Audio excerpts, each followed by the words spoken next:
अलिकति दानको विषयतिर जोडौँ। हिजो एकजना आमाले यो बत्ती चढायो भने यसको बारेमा अलिकति बताइदिनुहोस् भन्ने प्रसङ्ग जोड्नु भएको थियो। म यहाँ एउटा कथा सूत्र ग्रन्थमा भएको यो कङ्जुरभित्र प्रस्तुत भएको एउटा कथा म यहाँ सुनाउन गइरहेको छु। भगवान सम्यक सम्बुद्ध भारतको श्रावस्ती, जसलाई न्यान्युए भन्छ लामा भाषामा, श्रावस्तीमा बुद्ध शाक्य मुनि शिष्यहरूलाई, हजुरहरू जस्तो भक्तजनहरूलाई धर्म देशना गरेर बसिरहनु भएको अवस्थामा थुप्रै भक्तजनहरूले आफ्नो इच्छा गच्छा अनुसारको दान पुण्य गरेर थुप्रैले मोक्ष र मुक्ति प्राप्त भयो। विभिन्न तिथिमितिहरूमा, विभिन्न समयहरूमा बुद्धको प्रवचन सुन्नको लागि भिडभाड लाग्ने गर्थ्यो। धेरैजना व्यक्तिहरूले यसरी पूजा वस्तुहरू चढाउने, बुद्धको दर्शन भेट गर्ने क्रममा एकजना गरिब आइमै थियो त्यो ठाउँमा। मनमा साह्रै चिन्ता पर्यो उसलाई, कति अभाग्य रहेछ म। आज बुद्ध शाक्य मुनि भगवान बुद्ध प्रत्यक्ष रूपमा यो ठाउँमा चाहिँ आगमन भएर दुनियाँ मान्छेले पुण्य सञ्चय गर्ने सौभाग्य प्राप्त हुँदा पनि म कति अभाग्य रहेछ।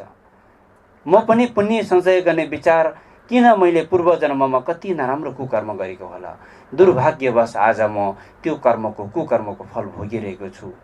मैले कुनै पनि पुण्य सञ्चय गर्न सकेन, म कति अभाग्य रहेछ भनेर आफैले आफूलाई एकदमै अभाग्य व्यक्तिको महसुस गरेर बसिरहनु भयो।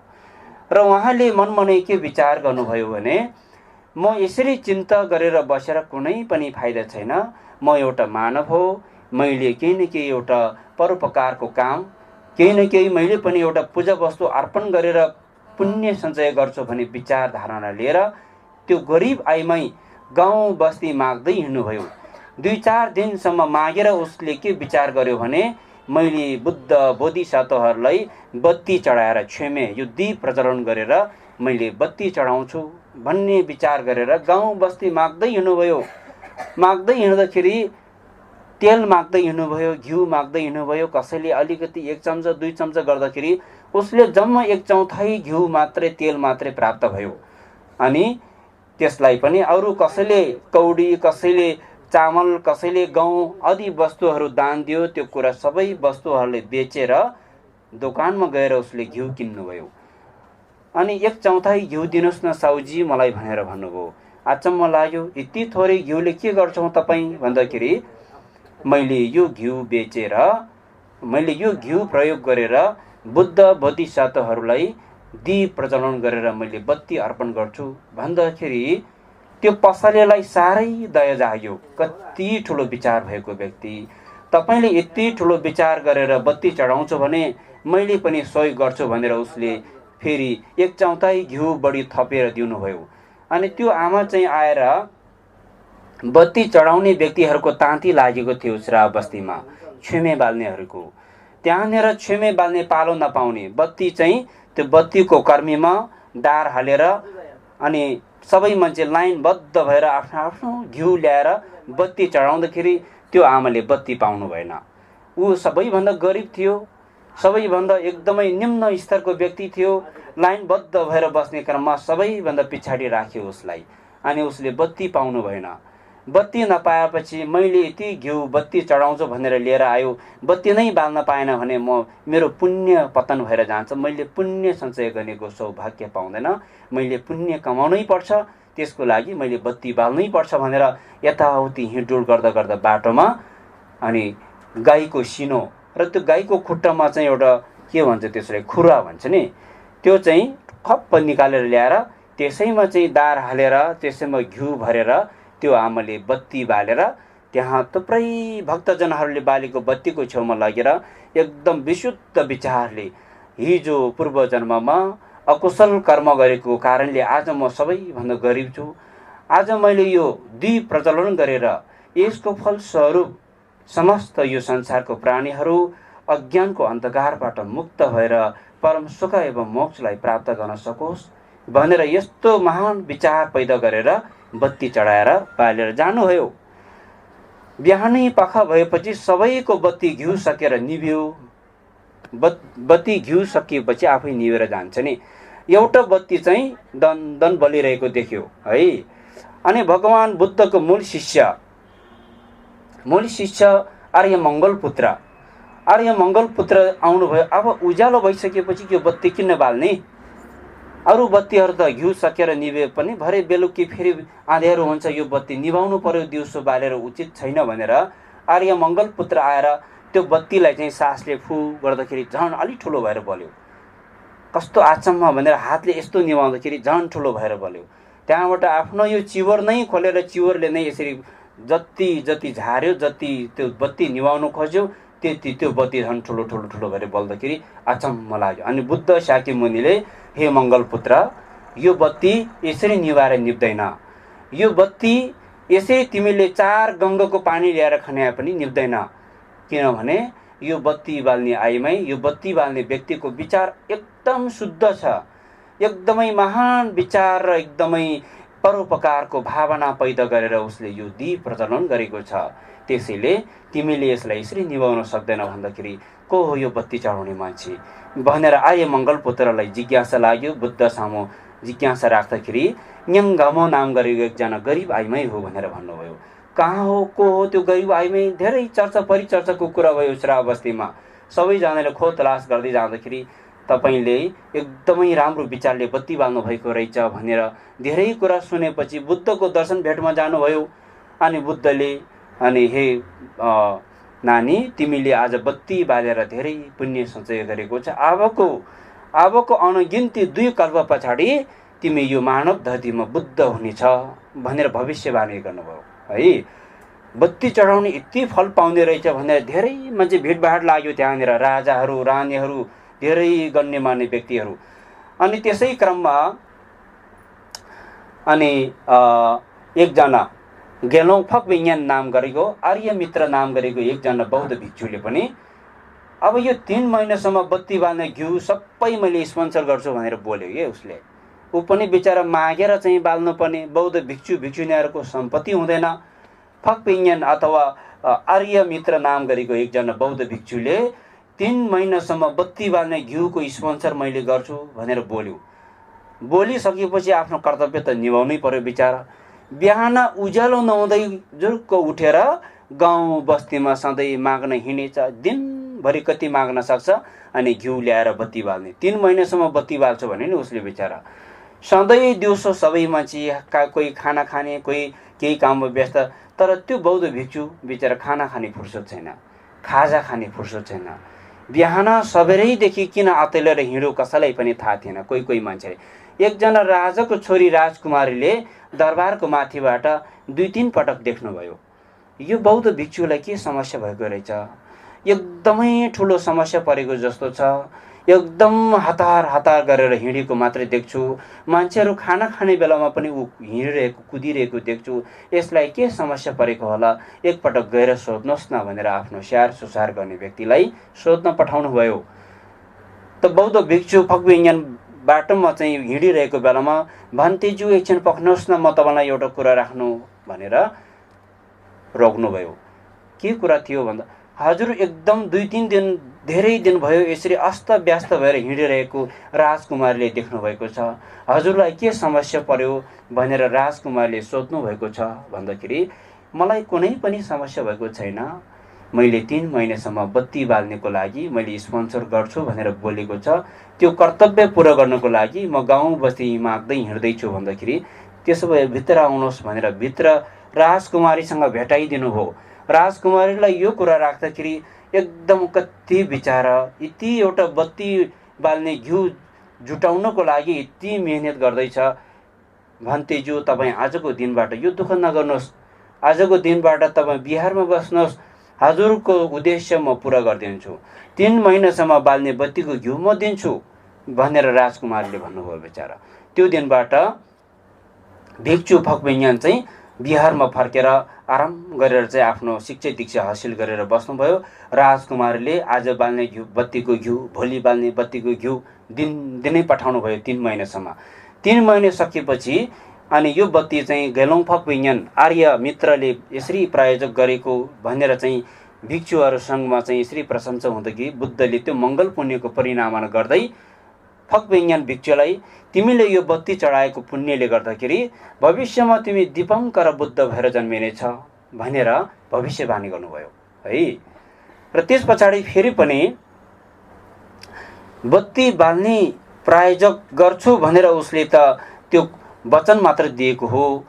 सबै स्पोन्सर त मैले पो जुटाइदिएको, मैले पनि बुद्धको आशीर्वाद पाउँछ होला भनेर राजकुमारी दौडेर आएर बुद्धको दर्शनमा आउँदाखेरि, तिमीले यो बत्ती बाल्ने स्पोन्सर आज यो आर्य मित्र भिक्षुलाई सहयोग गर्नुभएको छ, तिमी भविष्यमा शाक्यमुनि बुद्ध भएर जन्मिनेछ है भनेर उसलाई फेरि यसरी भविष्यवाणी गर्नुभयो। यो महाकश्यप बुद्धको पालोको कुरा हो है। त त्यसरी सम्झाउनु भयो।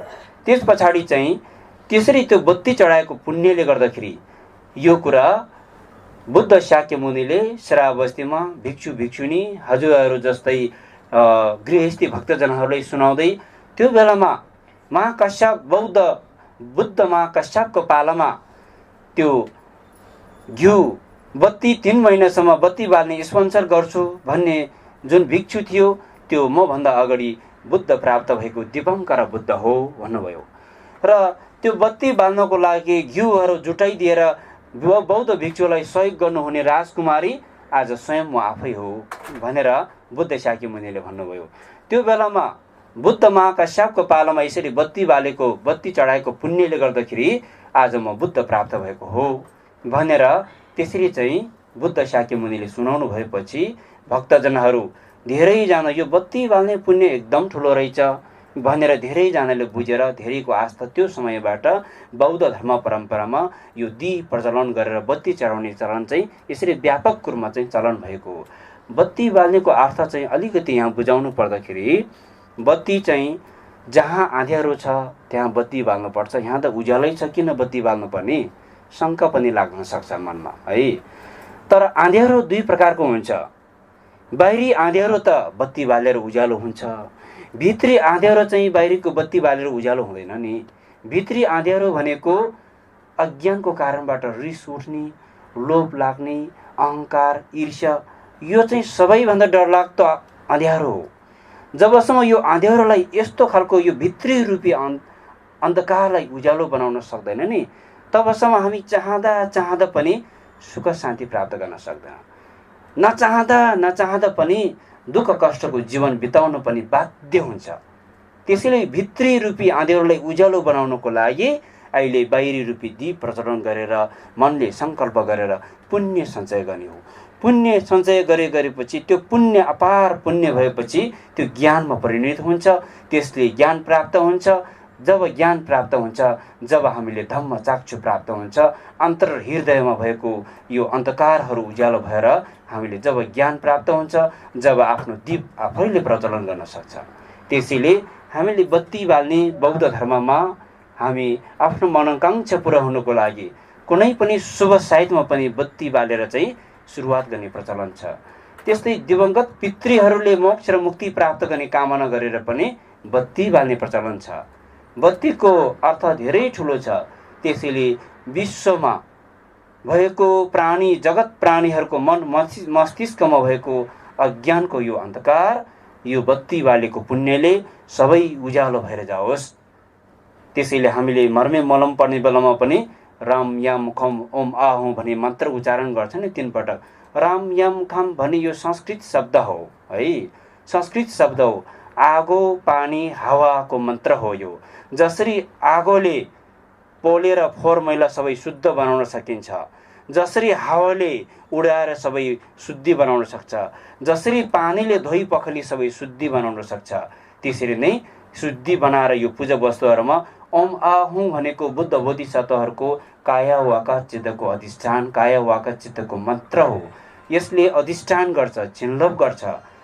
हामीले कुनै पनि बजारबाट पूजा वस्तु किनेर ल्याउँछ नि, फलफुलहरू, बत्ती, धूप, यो सबै पूजा वस्तुमा चढाउनको लागि यसलाई पहिला चाहिँ अधिष्ठान गर्नुपर्ने हुन्छ। राम याम खम ओम आओ भनेर अधिष्ठान गरेपछि अनि बल्ल चाहिँ चढाउने। मर्मे मलमहरू पढ्न जाने भने पढ्न नजाने तापनि मनले सङ्कल्प गर्ने यो दीप प्रज्वलन गरेको पुण्य स्वरूप संसारको सबै प्राणीहरूको मन मस्तिष्कमा भएको अज्ञानको यो अन्धकार उज्यालो भएर परम सुख एवं मोक्षलाई प्राप्त गर्न सकोस् भनेर चाहिँ सङ्कल्प गर्ने। बत्ती एउटै बाले पनि मनले हजारौं सङ्ख्यामा वृद्धि गराएर अर्पण गरेको सङ्कल्प गर्ने। मर्मेन्यले तोङ सुङ्गे तोङ चम्बो खरियुक दाङ्याबर गिर्जिक भन्छ नि, बत्तीलाई पनि सानै बाले पनि यो विशाल यो पृथ्वी धरती मण्डल भन्दा पनि अझै ठुलो रूपमा हामी सोच्नुपर्छ। तौँ चुम्बो भनेको यो मानव धरती भन्दा विशाल 3 गुणाले ठुलो, 3000 गुणाले ठुलो, यति ठुलो पात्रहरूको रूपमा हामीले सङ्कल्प गर्नुपर्छ भन्यो। टाङ्ने साङ्गे रे तुन्दु रे सर्व गिर्जु भने एउटा मात्रै बत्ती बाले तापनि मनको सङ्कल्पले हजारौँ बुद्ध बोधिसत्वहरूलाई एउटा बत्ती मैले अर्पण गरेको छु भनी सङ्कल्प गर्ने है। त्यसरी सङ्कल्प गर्ने अनि त्यसरी मारी मुम्बा थम्जे सन्ने साङ्गेदा छाङ्जु सम्बे सिङ्गम ओसुन्दो थोंबर गिर्चिक भनेर पढेको हुन्छ। बत्ती चढाएको पुण्य स्वरूप सबै प्राणीहरूको अज्ञानको कारणबाट भएको यो अन्धकार उज्यालो भएर बुद्ध भूमि परम सुख एवं मोक्ष हामी सुखावती भवनको बारेमा धेरै बयान गर्छौँ नि। त्यो बुद्ध भूमिको ज्ञान र गुणहरू प्रत्यक्ष रूपमा आफूमा प्राप्त हुन सकोस् र प्रत्यक्ष रूपमा बुद्ध भूमि चाहिँ दर्शन प्राप्त गर्न सकोस्। बजर आलुके आहौँ भन्ने चाहिँ संस्कृत शब्दहरू हामीले वाचन गरेको हुन्छ। भोट शब्द सँगसँगै मूल मन्त्रहरू संस्कृतमा हामीले वाचन गरेर बत्ती अर्पण गरेको हुन्छ। त्यसरी बत्ती अर्पण गर्ने बेलामा चाहिँ आफू एक्लोको निमित्त मात्र नभइकन हामीले जहिले पनि जति हामीले यो मनको विचारधारालाई फराकिलो बनाउन सक्छ त्यति नै हामीले गरेको पुण्यको फल पनि उत्तिकै फराकिलो र विशाल हुन्छ, अपार हुन्छ। जब मनको विचार सङ्कुचित हुन्छ नि, मैले बत्ती चढाएर मेरो छोरा चट्टै चाहिँ भन्ने जस्तो भइदेऊ, मेरो चाहिँ यस्तो आफू र आफ्नो परिवारको निमित्त मात्र सोच विचार गरेर गरेको पुण्य चाहिँ यो केराको बोट जस्तो मात्रै हो, त्यो एकचोटि मात्रै फल पाउँछ। जब संसारको सबै प्राणीहरूको लागि सङ्कल्प गरेर गरेको पुण्य चाहिँ यो सुन्तलाको रुख जस्तो, स्याउको रुख जस्तो वर्षेनै एउटै रुखबाट पटक पटक फल प्राप्त हुन्छ नि। त्यसैले विचार धारणा फराकिलो बनाउनु पनि यसलाई नै बोधिचित्त भन्छ। कुनै पनि सानो तिनो पुण्य सञ्चय गरिसकेपछि त्यसको परिनामना गर्नुपर्छ। हजुरहरू गुम्बामा आउनुहुन्छ, दर्शन गर्नुहुन्छ, दर्शन गरेर गुरु दर्शन गरेर आशीर्वाद ग्रहण गरेर घरमा फर्किनुहुन्छ। मनमा कस्तो कस्तो प्रार्थना गर्यो त्यो आफैलाई मात्रै थाहा हुन्छ। प्रार्थनाको कुनै रूप हुँदैन। आफ्नो मनमा सम्झेको कुरा यति वस्तु मनमा सम्झेको कुराको रूप हुने भए त मान्छेले के देख्ने थियो के नदेख्ने थियो है। तर पनि विचार भावना फराकिलो बनाउन एकदम आवश्यक छ। हामी गुम्बामा आएर हामीले केही पनि लगेर जाँदैन। सम्पत्ति भनेको जति पनि धर्मप्रति आस्था विश्वास राखेर आउने भक्तजनहरू एकदमै धर्मको सेवा, समाजको सेवा, आफूमा भएको आफूले जीवनमा कमाएको धेरै थोरै सम्पत्ति पनि यहाँ दान गरेर रिक्तै त्यो रातो लिफा पनि लामाहरूले छोडेर जानुहुन्छ। हामी लामाहरू त रातो लिफा बोकेर जान्छ, हजुरहरू रिक्त घर फर्किनुहुन्छ। तर पनि मन ढुक्क भएर एकदम गर्वको साथ, खुसीको साथ, आनन्दको साथ, मनमा एकदमै शान्तिको साथ आज मैले प्रवचन सुने, आज गुम्बामा गएर मैले बत्ती बाल्यो, मैले दान पुण्य गर्यो, त्यहाँ गएर मैले लामा गुरुहरूको सेवा सत्कार गर्ने सौभाग्य प्राप्त भयो। यसमा खुसी हुनु हामीले पाउने पुण्य भनेको त्यही हो। यो पुण्यमा एकदम खुसी हुनुपर्छ र यो पुण्यलाई पनि आफू एक्लोमा मात्र सीमित नराखी समस्त प्राणी बुद्ध प्राप्त गर्न सक्ने हेतु बन्न सकोस् भनेर बोधि परिणामनाको सङ्कल्प गर्न सक्यो भने त्यो अपार हुन्छ।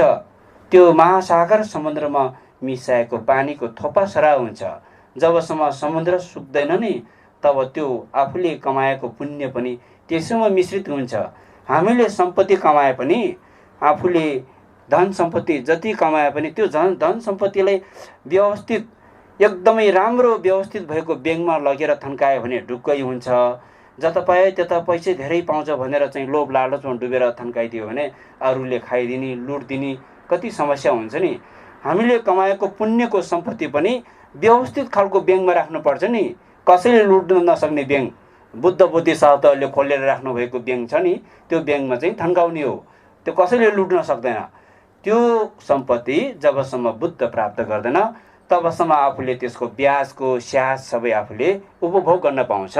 अनि बुद्ध प्राप्त भइसकेपछि त्यो सम्पत्ति फेरि अरूलाई पनि दिन सक्छ हामीले।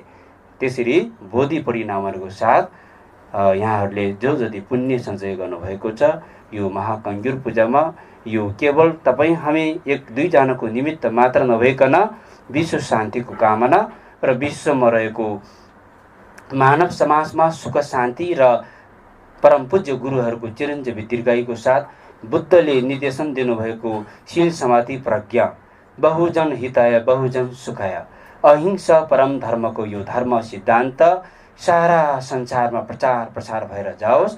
सबै प्राणीहरूको मन मस्तिष्कमा करुणा र मैत्रीको भावना प्रकट हुन सकोस् र विश्वमा चाहिँ शान्ति कायम हुनको लागि हामी सबैले संकल्प र प्रार्थना गर्दै र आज हामीले जो जति पुण्य सञ्चय गरेको छ त्यो सबै एकपटक सबै प्राणीहरूको नाममा बोधि परिणामको साथ आजको यो कथा प्रवचनलाई यहीँ विश्राम गर्न चाहन्छु। भवतु सर्वमङ्गलम, समस्त प्राणीको कल्याण होस्। जय बुद्ध।